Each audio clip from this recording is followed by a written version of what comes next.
Building a single well model and evaluating the results of a run, Part 2. In Part 1, we talked about the various types of analysis tools we have available for looking at the output of a run. And we talked in specific about well summaries and well data. Now let's talk about contour maps. Looking at the contour map of the areal region for a single well model would not prove very instructive. However, looking at the cross-section map can be very interesting. Here we'll look at a cross-section map going right across our well. We'll look at the oil, gas, and water saturation maps simultaneously. We'll look at every third contour map, remembering that we printed out quite a few contour maps when we made our run. And we'll look at time going across the page, parameter down the page, where we have 3 parameters selected.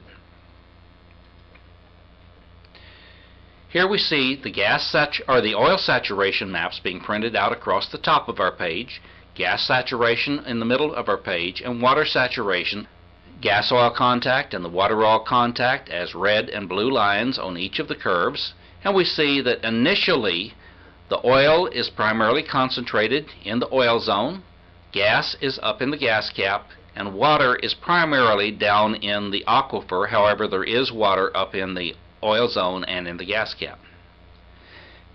As we move forward in time, we see that the water does move up into the oil zone in a classic coning shape.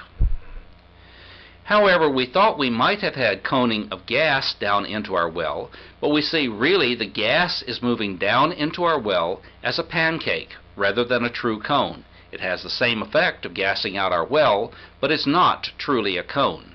We may want to look at cutting back on our completion interval, moving away from the water and the gas zone, trying to cut back on the water and gas production.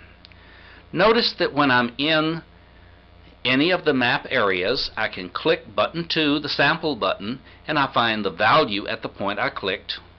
Also, when I move around in the map area, you'll notice that over in the scale for that map, we'll have an indicator that indicates the value where the mouse is.